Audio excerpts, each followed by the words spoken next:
Voici un petit exercice, on demande de calculer la distance entre les droites D1 et D2. Bon, les équations des droites sont ici. Oui, je vous rappelle qu'il pleut un petit peu. Vous pouvez entendre la pluie qui tombe. Je vous avais dit que cette nuit-ci, il y avait d'innombrables pluies. Et bon, ça continue. On est en plein dans le mouvement des pluies. Vous pouvez entendre la pluie qui tombe à grands jets, notamment avec un ciel très sombre. Bon, ici, je vais faire un petit exercice donc de calcul de distance. Mais distance, bien sûr, dans l'espace, où, bien sûr, on a un ROD qui est posé. On a un ROD qui est posé. Et on demande les distances entre deux droites. Le problème des distances est un problème très important en géométrie analytique dans l'espace. C'est très important de savoir calculer pour ceux qui font des études et qui étudient la géométrie analytique dans l'espace, de devoir calculer, enfin, de connaître comment la façon de calculer des distances entre différents objets de l'espace. Alors, généralement, on prend des objets simples et on regarde comment peut-on calculer des distances entre des objets simples dans l'espace. Alors, par exemple, si je prends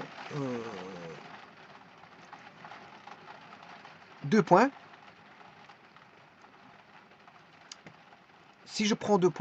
je peux calculer la distance entre deux points de l'espace. J'ai un point A, déterminé bien sûr par des coordonnées x1, x2, x3.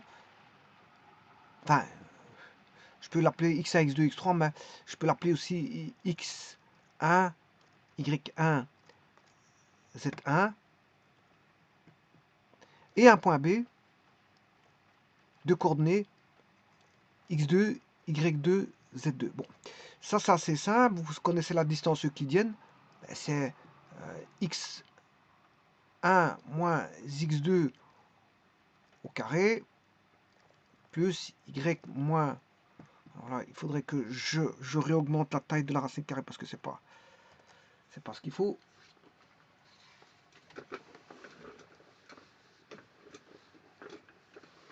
Et ça, c'est la distance entre A et B. Bien sûr, il faut la continuer. Hein. Vous la connaissez. Bon, je vais quand même l'écrire. Bon, c'est y1 moins y2 ou y2 moins y1 parce qu'il y a un carré. Donc, si c'est négatif, le carré va le rendre positif. Donc, c'est pas un problème. Z2 moins Z1 ou Z1 moins Z2, on s'en fout. Et ça, c'est la distance entre deux points AB. Bon, c'est une application de formule que vous avez ici pour calculer la distance entre deux points.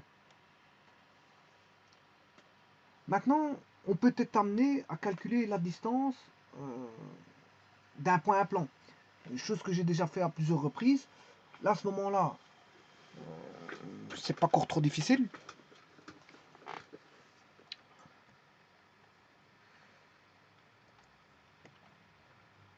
On a un point A et un plan, pi. Bien sûr, donné avec leur équation dans un ROD. On a un point A et un point pi. Bon, on demande la distance. Bon, on peut trouver la distance en allant chercher une droite perpendiculaire au plan pi.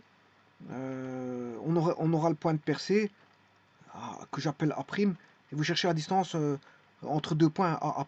Mais généralement, il n'y a pas besoin de faire ça. Hein. On peut le calculer directement la distance d'un point à un plan. Parce qu'il y a une formule toute faite, il n'y a pas besoin de chercher le point de percée. Alors pour ça, la distance de A, je vais appeler D pour distance. Hein. Distance de A au point pi. Ici, j'aurais pu parler de distance de A à B. Hein. J'aurais pu dire je cherche la distance de A au point B. Ici, je cherche la distance de A au point pi. Bon. Alors là, c'est très simple, parce que connaissant l'équation du plan, qui est mx plus ny plus pz plus q égale 0, vous le normez. Alors, on va chercher la norme. M carré plus n carré plus p carré. Alors ça, c'est la norme. Hein. Je n'ai pas à vous montrer ça, mais vous le savez. Alors le point A, bon, c'est x1, y1, z1. x1, y1, z1. Voilà le plan point A. Donc vous allez faire m x1 plus n y1 plus p z1 plus le terme indépendant plus q. Alors, si vous trouvez une valeur négative, vous lui adjoignez, si le calcul que vous faites ici, vous allez trouver un nombre. Hein. Ceci, c'est un nombre. Tout ce calcul-là de mx1 plus ny1 plus pz1 plus q, c'est un nombre. Si vous trouvez qu'il est négatif, vous rajoutez une valeur absolue pour faire tomber, vous enlevez le signe négatif. Voilà. Alors, ceci, c'est toujours positif. J'ai pas besoin de mettre de valeur absolue. Sinon, vous faites ça. Hein. Bon, vous prenez la valeur absolue surtout. Mais il n'y a pas besoin de faire ça parce que la racine carrée, elle est déjà positive en soi. Par définition, c'est une racine carrée exacte et positive. Donc, vous allez trouver une valeur positive. Maintenant, mx1 plus ny1 plus pz1 plus q peut donner du négatif. À ce moment-là, vous mettez la valeur absolue. Si vous trouvez du positif, il n'y a pas de problème. Hein, vous ne prenez pas la valeur absolue. Et ça, c'est la distance d'un point à plan. Donc, on peut chercher la distance entre deux points de l'espace, deux objets simples qui sont ici deux points. La distance entre deux objets simples qui est ici un point et un plan. Bon, jusque-là, c'est pas compliqué, il n'y a rien de compliqué là-dessus. Bon, maintenant, il y a la distance entre un point et une droite.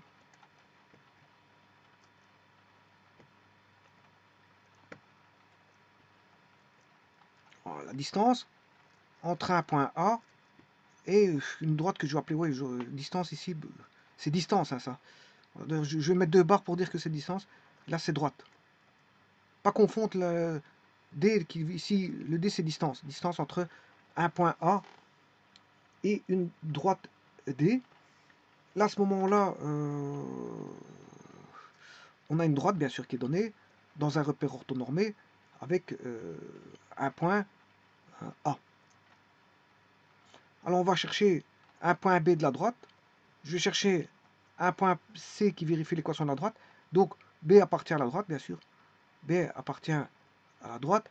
C appartient à la droite. Bien sûr, le A n'appartient pas à la droite. Hein. Voilà, je vous le dis tout de suite. Voilà, sinon, la distance, ça ferait 0. Et alors, à partir de là, ben,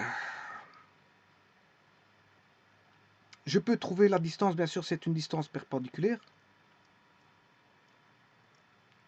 C'est toujours une distance perpendiculaire. Même pour le plan, c'était perpendiculaire. C'est pour ça que je vous avais dit, on peut aller rechercher... une droite orthogonale au plan pi qui passe par A, voilà, et qui perce le plan pi en A'. C'est toujours des distances orthogonales. Hein. La distance, elle va être donnée ici du point A au plan pi de façon orthogonale.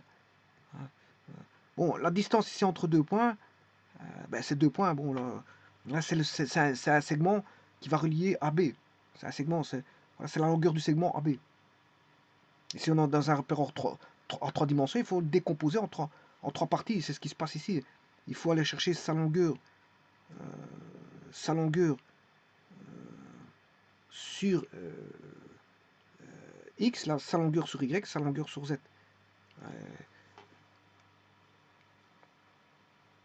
On en fait une somme avec une racine carrée. On en fait la somme. Bien sûr, il faut prendre tous les carrés. Hein.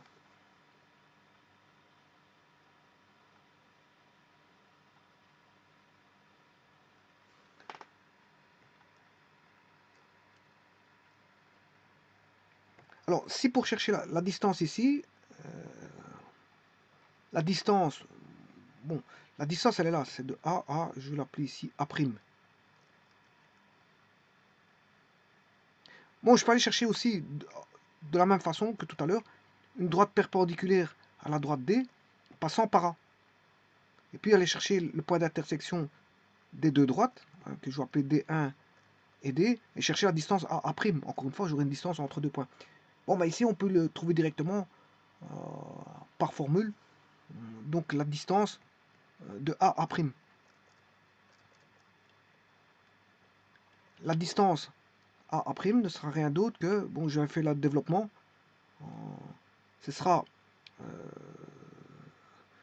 BA, la distance BA, fois la distance BC. Alors, BC appartient à la droite, je vous l'ai dit. Hein. C'est écrit ici. Donc, c'est BA fois BC, bien sûr, au carré. Il y a des carrés à tout ça. J'avais démontré la formule là. Hein. Ça a été démontré. Vous allez chercher la distance entre un point et une droite et vous aurez la vidéo. Alors bien sûr, là on avait un produit scalaire qui était BA, le vecteur BA, produit scalaire BC, et le tout bien sûr au carré, divisé par la distance BC. Et là, vous avez la distance A'.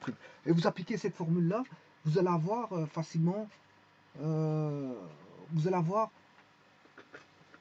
la distance entre le point A et la droite D, ou A', bien sûr, et la distance, l'intersection de deux droites entre la droite D et D1, D1 étant perpendiculaire à D, passant par A. Donc je pourrais l'écrire ici, tout comme là-bas, on a, ici c'est une droite que je vais appeler D1, D1 est perpendiculaire à pi, D1 passe par A. Ici on a D1 perpendiculaire à D, D1 passe par A. Alors maintenant, on peut, donc j'ai fait ici résumer la distance entre deux points, AB, la distance entre un point et un plan, la distance entre un point et une droite, et maintenant la distance entre deux droites. Alors, la première distance entre deux droites, ben, c'est ce qui est demandé ici à l'énoncé. Distance entre les droites. Bon. Alors là, il faut voir comment on va faire. Alors, quand on demande de calculer des distances entre des droites, il faut étudier la position relative des deux droites. Alors, un exercice avait été fait précédemment, je vous rappelle, la distance entre deux droites, mais la particularité, c'est qu'on avait deux droites parallèles. On avait D1, D2, elles étaient parallèles. Donc, alors comment on pratique à ce moment-là? Ben, on va chercher un plan pi, hein, on va chercher les deux points de percée, A et A', qui sont les points de percée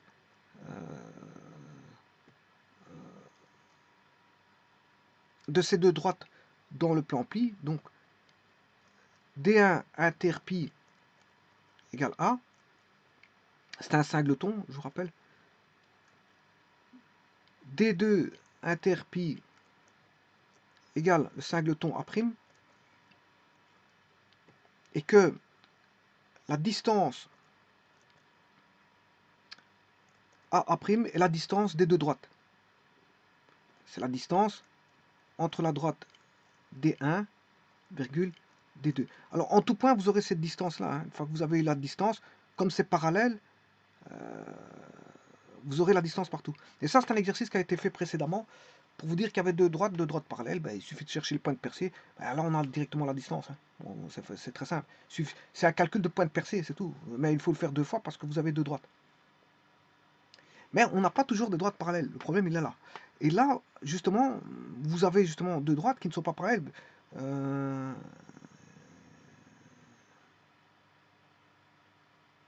Si, c'est parallèle. 1, 2, 1, c'est parallèle.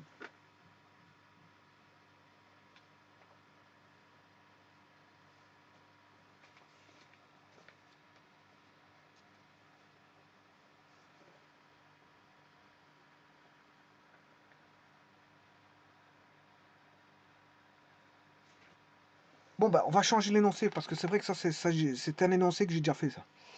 C'est un énoncé que j'ai déjà fait. Donc, on va refaire. C'est un énoncé qui a été fait, ça. Parce que j'avais fait deux droites parallèles. Mais ici, justement, je vais traiter le cas de figure de la distance entre deux droites qui ne sont pas parallèles, justement. Il faudrait que je change ça. Je vais changer ça tout de suite. Je prends x-3 sur 1, y plus 1 sur 2, et z-2 sur 2. Voilà, je vais changer juste un paramètre directeur pour qu'elles ne soient pas parallèles. Voilà, je vais changer juste ça. Là, maintenant, elles sont plus parallèles. Donc, ce qui veut dire que je ne veux plus entamer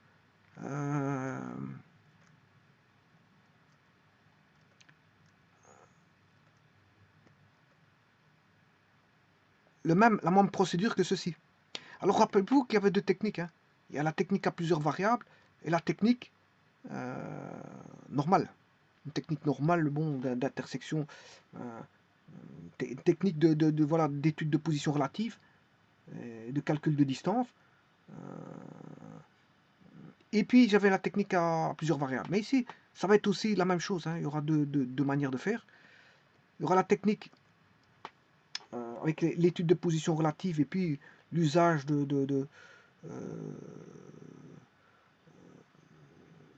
d'équations spécifiques. Ici, je vais utiliser ce qu'on appelle l'équation normale. Hein. L'équation normale. Pour trouver la distance, avec l'équation normale, je peux trouver la distance.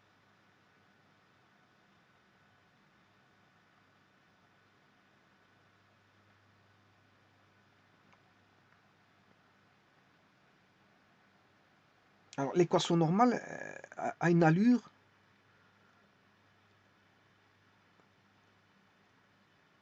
qui est la suivante. Hein. L'équation normale a une allure qui est la suivante.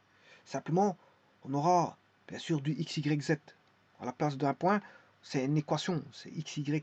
On aura x, y, z égale 0, puisque c'est une équation. C'est un peu la même chose que ça, mais avec... ouais, je vais vous montrer. L'équation normale, ça va être...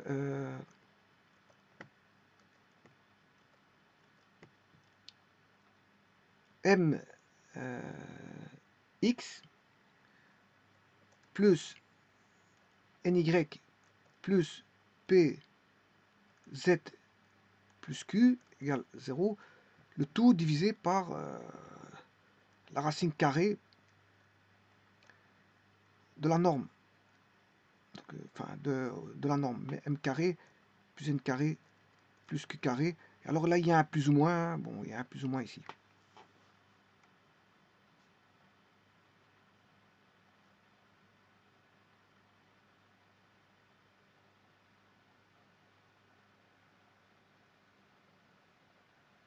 Bon, ben on va faire d'abord l'étude de tout ça, et puis on va utiliser...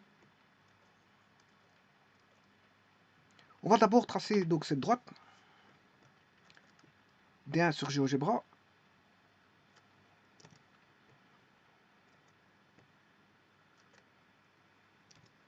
Alors moi, on peut trouver des points à partir directement de là, mais je préfère mettre l'équation paramétrique x égale lambda, y égale 2 lambda plus 3, et z égale lambda plus 2. Voilà, c'est la première équation.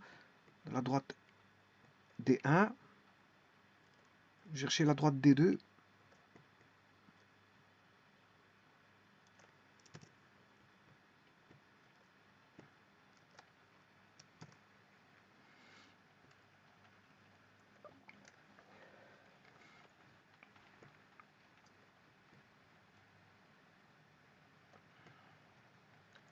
x égale lambda plus 3,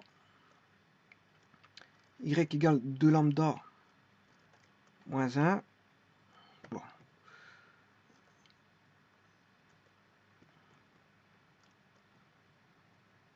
Et z égale 2 lambda plus 2. Bon. On voit tout de suite que bon, il y a un point de passage qui est facilement, on peut le trouver tout de suite, c'est 0, 3, 2. Donc, je vais passer à un point sur GeoGebra qui est 0, 3, 2. Oui, oui, ça il faudrait que j'efface. Ça va aller très vite.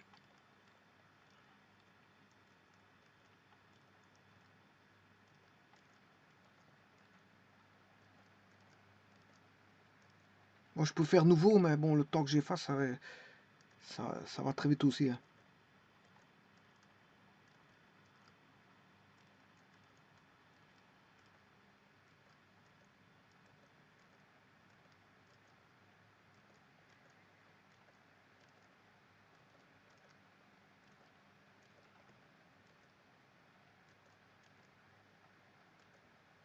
Alors, le premier point, je dis c'est 0,32.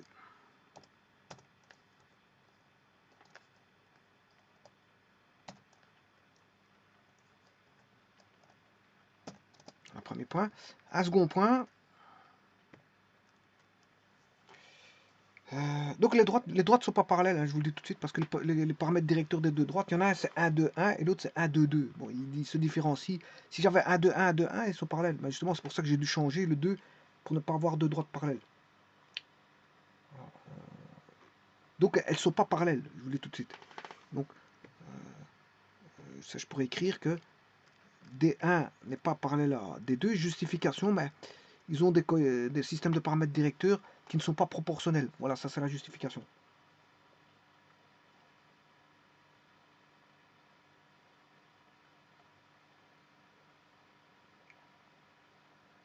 Donc on sait qu'elles ne sont pas parallèles. Alors maintenant, elles peuvent être séquentes. Si elles ne sont pas séquentes, elles sont gauches. Mais ça, je vais voir après si elles sont gauches. Bon, si je prends lambda égale 1, on aura 1, 5, 3. 1, 5, 3. Voilà un second point. 1, 5, 3. 1, 5, 3. Alors, je vais tracer la droite AB.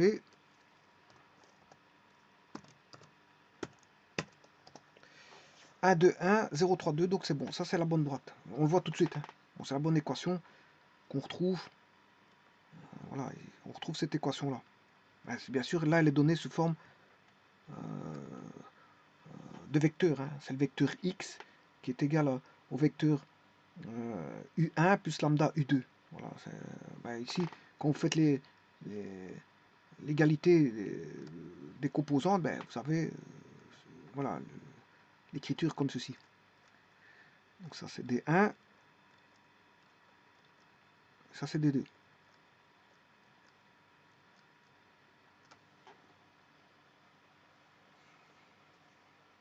Maintenant, je vais faire D2. Donc, D2, c'est 3 moins 1, 2. J'ai déjà un point, 3 moins 1, 2. Je refais la même chose pour la droite D2. 3 moins 1, 2. 3 moins 1, 2. Je vais rechercher un second point pour lambda égale 1. Ça fait 4. 4, 1, 4. 4, 1, 4. Et la droite, CD. Et voilà. Et là, bon, la première droite, je n'ai pas besoin des points. Là, est-ce que c'est bon? C'est 1, 2, 2, 1, 2, 2, c'est bon. Et il passe par 3 moins 1, 2. Donc tout est bon. C'est bien ce que j'ai comme équation D2. 3 moins 1, 2 et 1, 2, 2. Donc il passe bien par là. Alors, ce qui m'intéresse, c'est pas les points. Je vais enlever les points pour avoir une saturation d'objets dans les... Voilà. Et c'est de regarder visuellement, c'est ça que je veux dire, la position. Et là, vous voyez qu'elles sont gauches. Donc c'est la distance entre deux droites gauches là.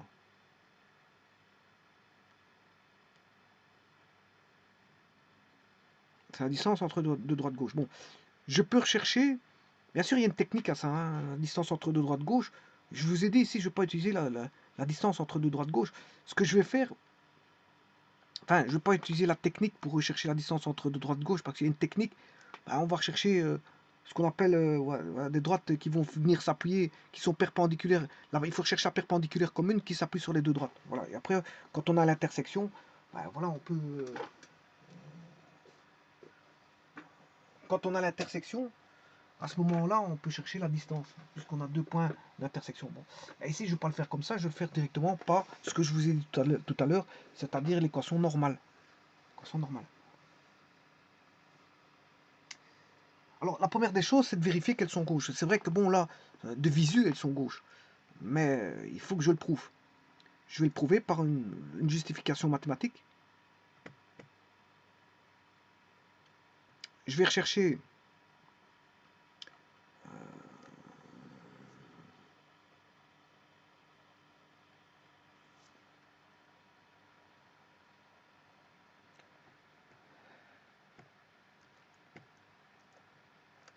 bon, les équations paramétriques, D1, D2.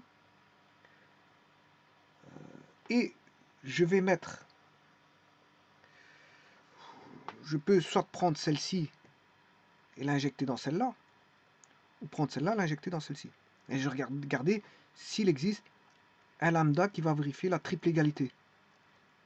Et bien sûr, il doit exister un seul lambda qui vérifie la triple égalité, là, soit de D1 ou de D2. Alors moi, je vais opter pour, si je prends...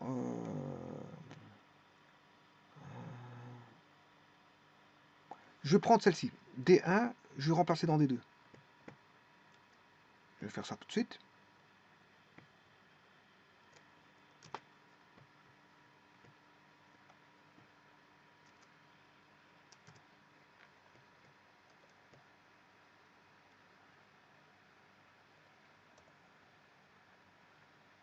Donc il faut faire une étude de position relative. Et là, on voit bien qu'elles sont de visu, c'est deux droites-gauche. Donc ce sera... on n'a plus de droite parallèle. Avant, deux droites parallèles, c'était assez simple. On allait chercher les points de percée, voilà, d'un plan qui était perpendiculaire ou deux droites parallèles, et on avait directement des points de percée. On cherchait la distance des points de percée. Mais ici, c'est pas tout à fait la même chose.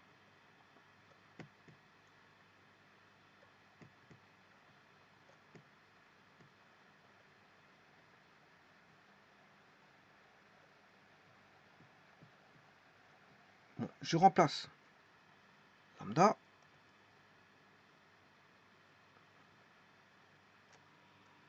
Bon, je vais réduire ceci parce que c'est un peu trop grand, je m'excuse. J'ai un petit peu de popote interne.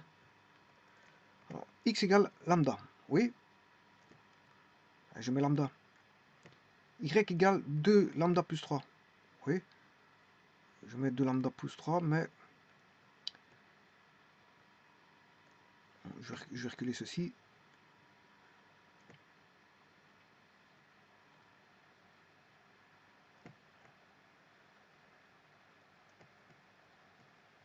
Et z, c'est lambda plus 2.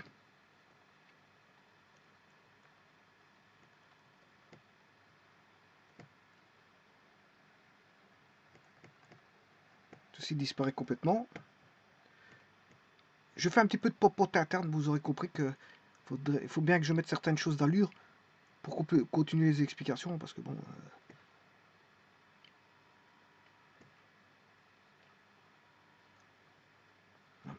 Alors, le premier, c'est lambda moins 3. Est-ce que lambda moins 3 sur 1 est égal à 2 lambda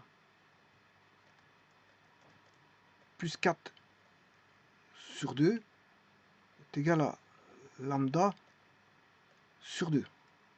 Alors, existe-t-il un seul lambda tel qu'on est la triple égalité ici?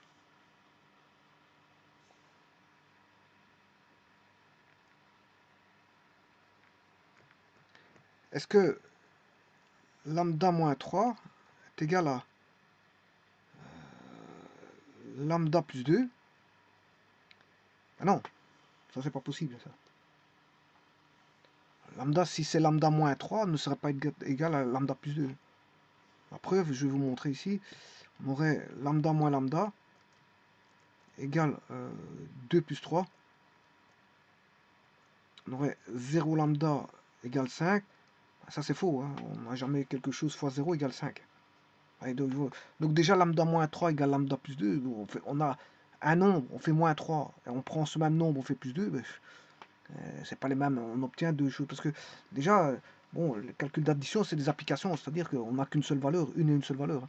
Alors si vous faites un même nombre, vous mettez moins 3, vous avez une certaine valeur. Vous faites ce même nombre plus 2, vous avez une autre valeur. Ça ne va pas avoir l'égalité.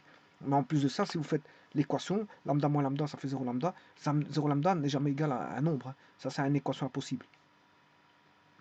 Donc, ce qui veut dire que, ben, qu'est-ce qu'on peut tirer comme conclusion? Ben,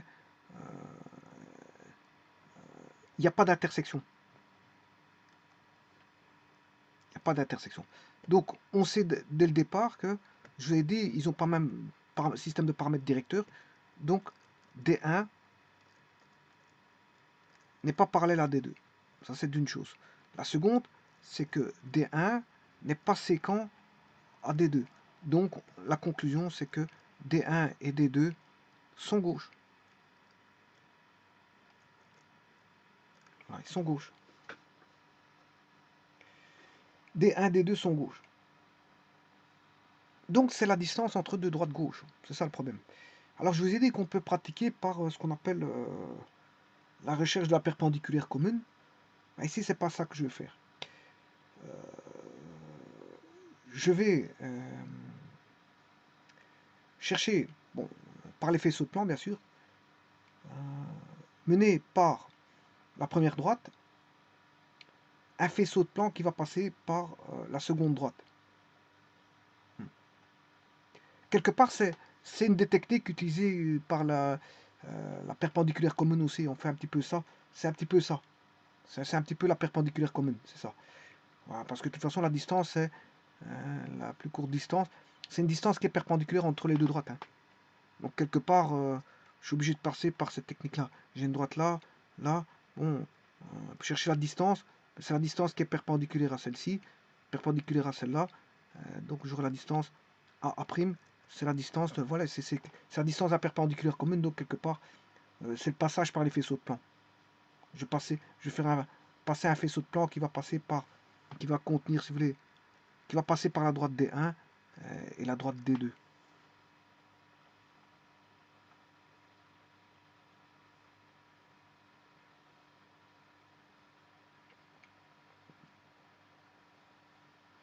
Donc je vais mener par la première droite un plan parallèle à la deuxième droite.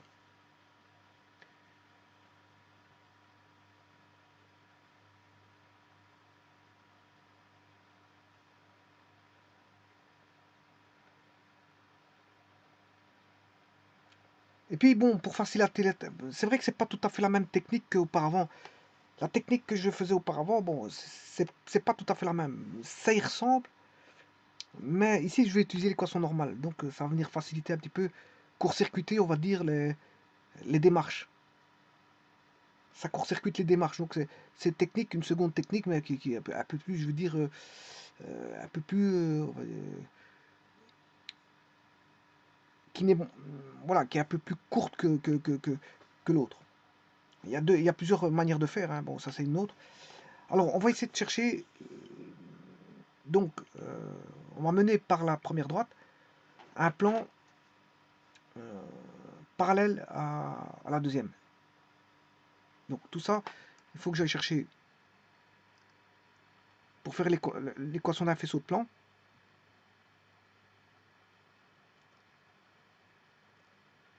Je vais chercher les équations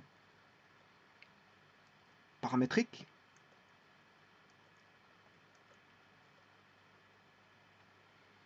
Ça. Je ne sais pas ce que je les ai mises. Il faut que je cherche. Je m'excuse. Là, ils sont là. Alors, je vais créer des équations d'un faisceau de plan avec D1. Alors pour ça, c'est assez simple. Je remplace la lambda ici par x. X équivaut lambda, hein. Donc j'aurai y moins 2x égale 3.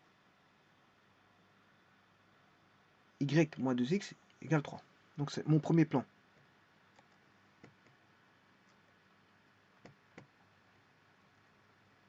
Y moins 2x égale 3. Ou si vous voulez, pour avoir un x positif, ce sera 2x moins y égale moins 3.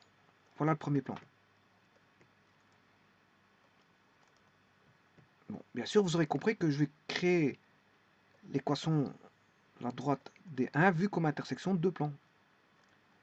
Voilà, alpha 1. Et il faut que je cherche alpha 2. Alors, alpha 2, je vais le chercher toujours dans les équations qui sont là. Alors le z, lambda il vaut x. Hein. Donc j'ai remplacé le x là-dedans. Je remplace le x là-dedans. Donc z égale x plus 2. C'est très simple. Hein. Donc x est égal enfin, z est égal à x plus 2. Z est égal à x plus 2. Donc on aura moins x plus z égale 2. Et pour avoir un x positif, ben, je vais mettre x moins z égale moins 2. Donc je vais vérifier sur GeoGebra si déjà ça c'est bon.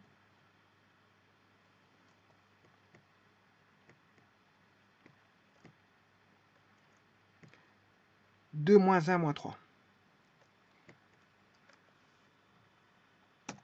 2 moins 1.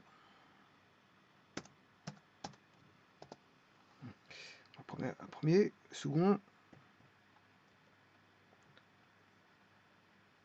X moins 1 moins 2. X moins 1. Est-ce qu'elle se coupe? Est-ce qu'elle coupe la droite des 1? De visu, ben oui. Enfin, ils ont pour intersection la droite des 1. Ouais, les deux plans se coupent en D1 parce qu'ils ont une intersection qui est D1. Donc ça c'est D1. Alors avec ça, je vais créer un faisceau de plan. Voilà, je crée un faisceau de plan.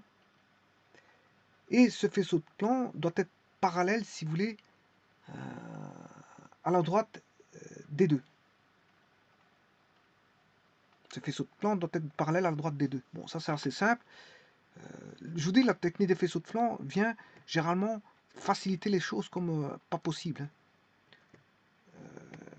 Donc le faisceau de plan, c'est 2x moins y plus 3 lambda.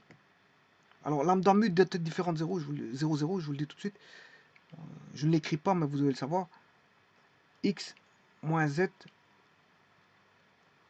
plus 2 égale 0. Alors j'écris l'équation. C'est 2 lambda plus mu x moins, je vais mettre un plus, moins lambda plus 0. Il n'y a pas d'y l'autre, donc c'est plus lambda y. Donc c'est moins lambda y. Hein.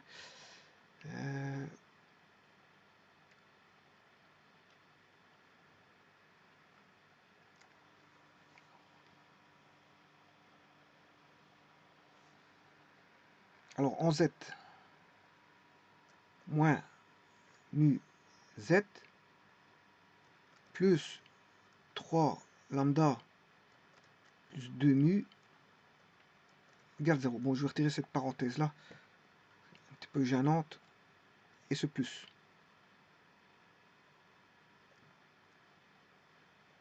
Alors pour qu'elle soit parallèle à la droite des deux, ben je vais chercher le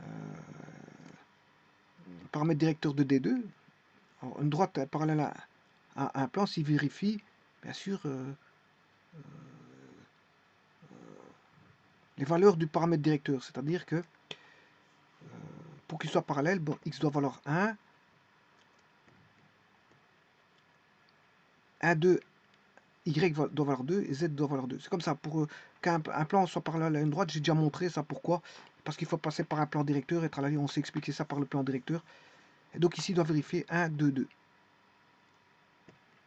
Donc le x vaut 1. Le y vaut 2. Et le z vaut 2. 1, 2. Donc là, j'ai le faisceau de plan. Je le force à devenir parallèle à la droite D. Donc si on a un faisceau de plan qui tourne, on a un faisceau de plan, on a une infinité double de plans, ben, je fixe le plan pour qu'il soit parallèle à la droite des deux, pas en mettant voilà, le paramètre directeur devient une coordonnée. Ça c'est, j'ai expliqué déjà tout ça. Allez voir les vidéos correspondantes, vous verrez pourquoi. Je peux pas refaire la démonstration ici, parce que bon, ça a déjà été fait. Ça demande des explications et du développement. Alors on a à ce moment-là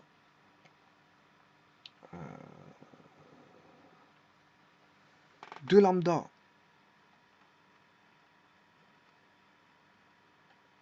moins 2 lambda.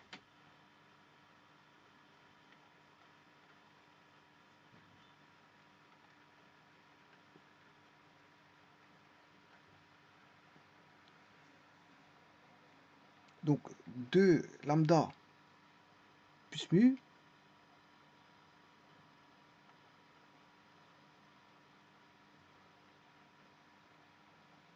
Oui, c'est en termes de plan directeur. Hein. C'est en termes de plan directeur.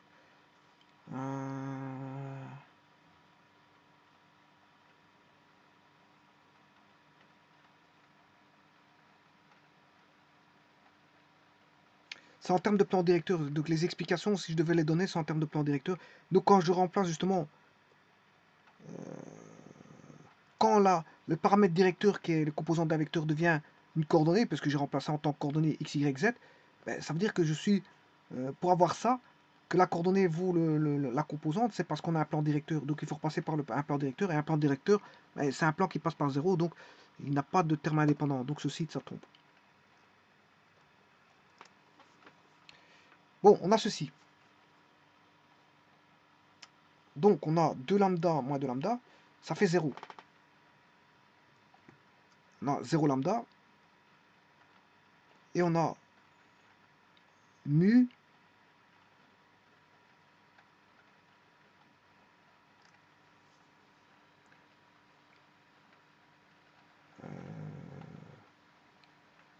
non, 0 lambda, et on a mu moins 2 mu,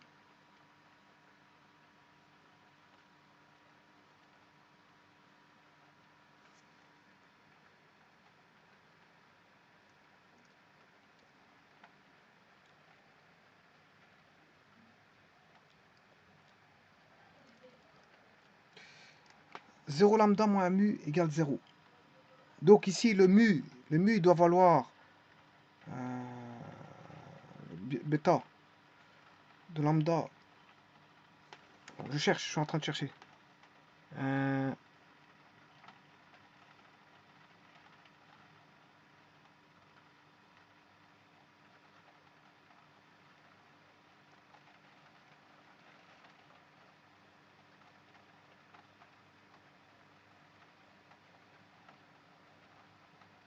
Ça me va 0 lambda, c'est un petit peu embêtant. 2 lambda moins 2 lambda.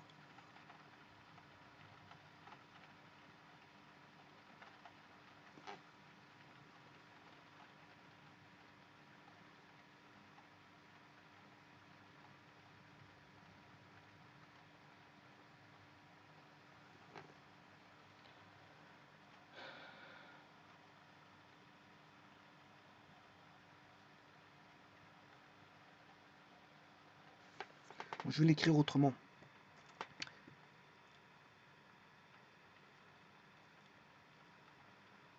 Attention que lambda mu doit être différent de 0, 0. Ce que j'aurais pu faire, c'est mu divisé par lambda.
0 lambda égale 0.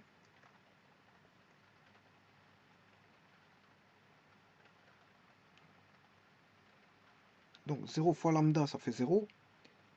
Moins mu égale 0, donc mu égale 0. Ça force à avoir le mu égale 0 ici.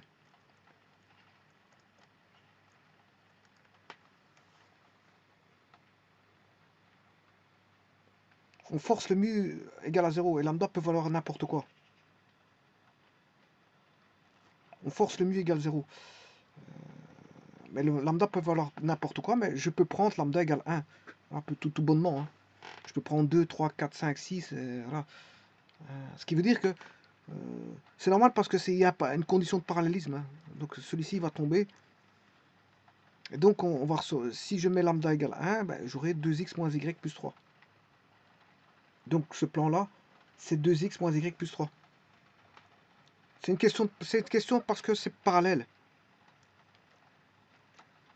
2x moins y plus 3 égale 0. Voilà. Je sais pas ce qu'il est le plan. Ouais, c'est ce plan-là. Ouais, et ce plan-là, il est déjà parallèle à la droite. Ouais. Il est déjà parallèle à la droite. Hein. Donc je vais retirer le second plan.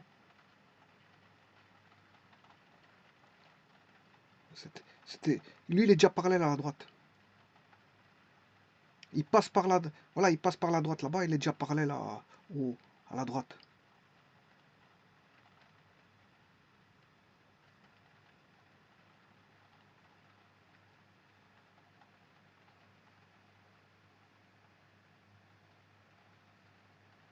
Bon, mais maintenant, c'est très simple puisqu'ils sont parallèles.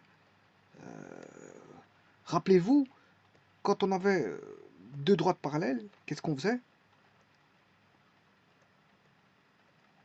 Distance à deux droites parallèles.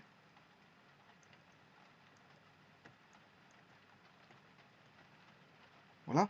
Quand on avait deux droites parallèles, qu'est-ce qu'on faisait? Ben, on allait chercher un plan perpendiculaire. Et les deux droites venaient percer le plan perpendiculaire. On avait deux points de percée. On cherchait la distance entre les deux droites, enfin entre les deux points, qui sont les points de percée, du plan perpendiculaire aux deux droites.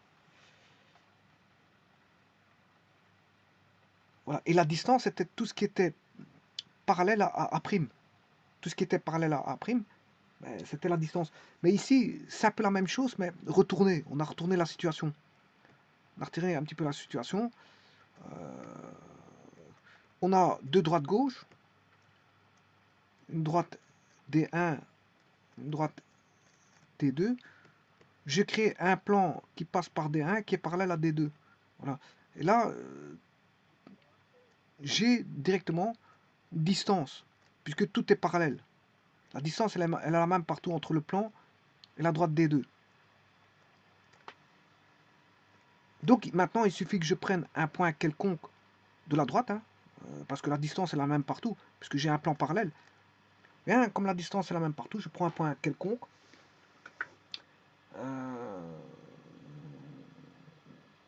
Et qui doit vérifier, bien sûr, l'équation normale. L'équation normale de ce plan pi. Alors, l'équation normale de ce plan pi, l'équation normale, c'est ceci, je vous l'ai dit. Je vais le chercher, hein, je m'excuse. C'est mx plus ny plus pz plus q fois la racine carrée de, je ne sais pas où ce que je l'ai mis. Bon, je vais recommencer, c'est pas ça.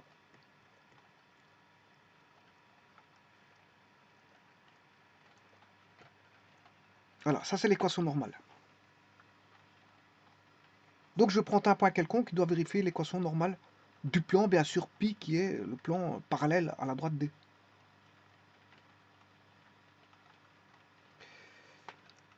Donc on va vérifier ça. Je prends un point quelconque de la droite, qui vérifie la droite. Pour ça, je vais chercher D2, l'équation de D2. Je vais prendre par exemple... je peux prendre 3 moins 1, 2, c'est beaucoup plus facile. J'ai déjà un point ici. Je peux prendre ce point-là, j'ai pas besoin de calculer avec un lambda différent. Bon, j'ai 3 moins 1, 2. Donc, je vais le faire avec celui-ci. 3 moins 1, 2. Connaissant le plan, bien sûr. 2x moins y plus 3. Alors, on va créer cette équation. 2x moins y plus 3, l'équation normale.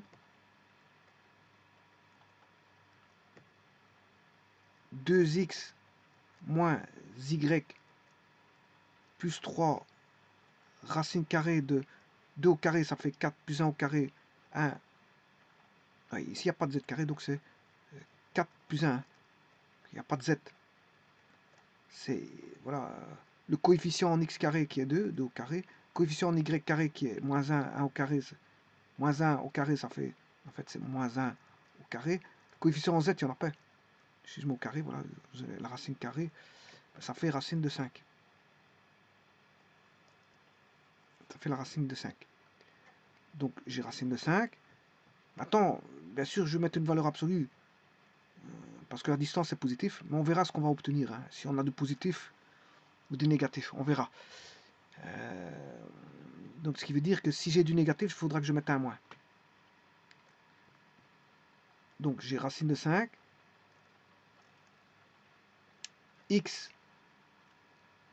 moins y plus 3, 2x bien sûr, et là je vais remplacer par le point que j'ai dit, qui est le point...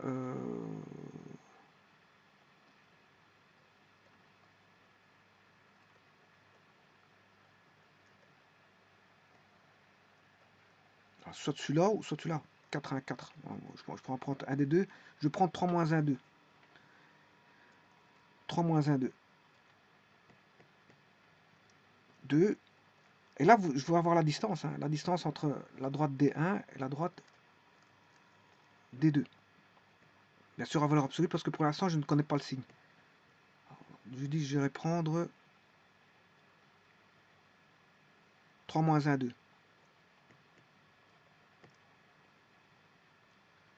3 moins 1, z, il n'y en a pas.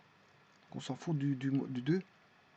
Sur la signe de 5 égale 6 plus 1 plus 3 sur racine de 5. J'ai pas besoin de mettre un moins parce que c'est positif.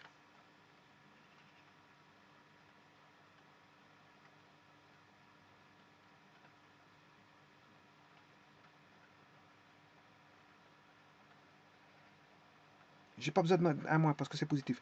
Donc 6 plus 1, ça fait 7 plus 1 plus 3, ça fait 10 racines de 5. La distance, c'est 10 racines de 5.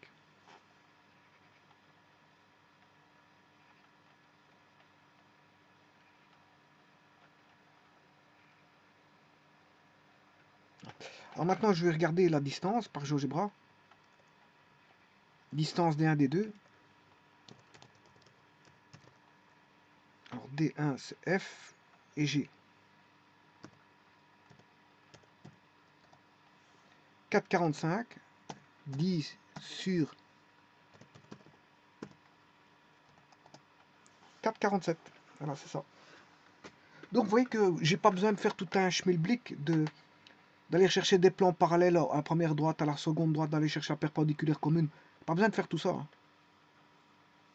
Pas besoin de faire tout ça. Bon, avec voilà, un faisceau de plan qui est parallèle à la droite des deux. Et je prends un point des deux qui doit vérifier l'équation normale. J'aurais pu faire passer un faisceau de plan qui passe par D2, qui est parallèle à D1. À ce moment-là, je prends un point de D1 qui vérifie l'équation normale. Voilà, de l'équation normale du plan passant par D2. Mais ici, j'ai fait tout le contraire. Mis un faisceau de plan qui passe par D1. Voilà, parallèle à D2. Donc je prends un point de D2 qui vérifie l'équation normale du plan passant par D1.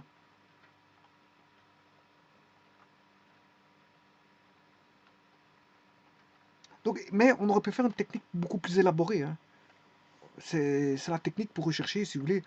Bon, on peut rechercher un plan qui est parallèle à D2, un plan qui est parallèle à D1. Voilà, j'aurai deux plans qui sont parallèles. Je vais chercher voilà, un point qui s'appuie sur D1, D2, qui est la perpendiculaire commune. Bien sûr, je cherche la perpendiculaire commune à D1, D2. J'ai les points de contact entre D1 et la perpendiculaire commune à, D1, D2. Puis j'ai le point commun à la perpendiculaire commune à D1, D2 qui va s'appuyer sur, qui va avoir un point de contact sur D2. Donc j'ai deux points, 1 sur D1, 1 sur D2. Et là, à ce moment-là, je cherche la distance entre ces deux points. Donc, c'est le point de contact, si vous voulez, entre la perpendiculaire commune et les deux droites-gauche. Donc, ce qu'on peut faire, c'est d'aller chercher. Bon, là, on a les deux droites-gauche. D1, bon, je vais le mettre comme ça. D2, comme ça, on voit mieux que c'est gauche.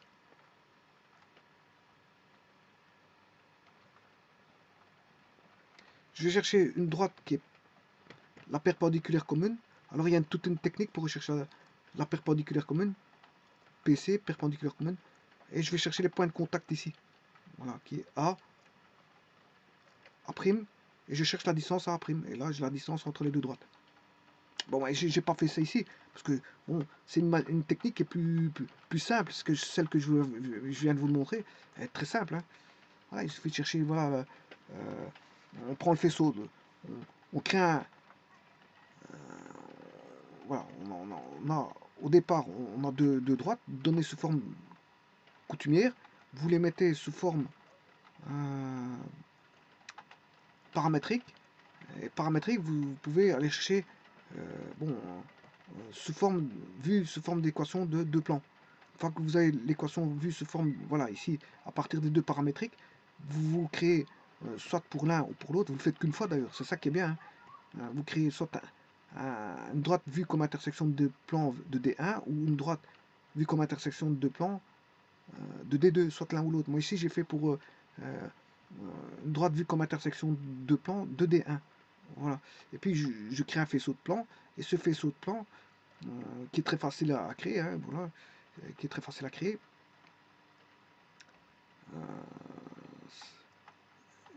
qui est ici, je vais vous montrer, c'est pas encore ça. Voilà, je crée le D1 vu comme intersection de deux plans. Eh bien, je crée un faisceau de plan, et ce faisceau de plan, j'impose par un plan directeur, c'est pour ça qu'il n'y a pas de terme indépendant. Le terme indépendant, il vaut 0. Par un plan directeur, le point de passage du paramètre directeur de D2 qui devient une coordonnée, parce qu'on est en plan directeur. Donc ça veut dire que le vecteur directeur est attaché à l'origine. S'il est attaché à l'origine, coordonnée égale composante. Donc la coordonnée, la composante qui est 1, 2, 2 devient une coordonnée, puisqu'il est attaché c'est un vecteur attaché à l'origine. Donc il vérifie l'équation, voilà, du faisceau de plan. Et là, à ce moment-là, il sera parallèle. On trouve lambda mu. Une fois qu'on a trouvé lambda mu, ben, à ce moment-là, on a l'équation, on peut aller chercher l'équation normale de ce plan. Voilà, et je vais chercher un point quelconque de D2 que je remplace dans XY et je calcule. Voilà, j'aurais pu le faire avec 4, 4, hein, je sais plus combien. J'aurais pu le faire avec. Bon, je l'ai fait avec. Voilà, je peux le faire avec 4, 4 1, 4. Je peux le faire avec 4 1, 4, vous regardez bien.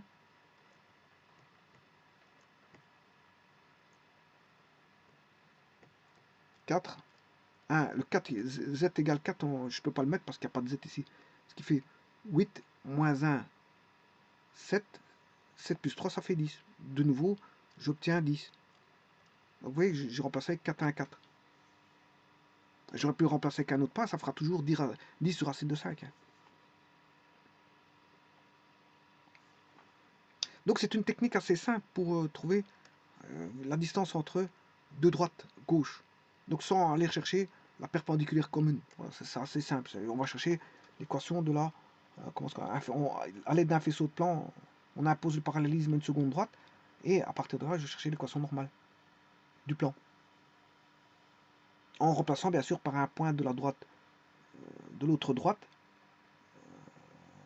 dans le plan.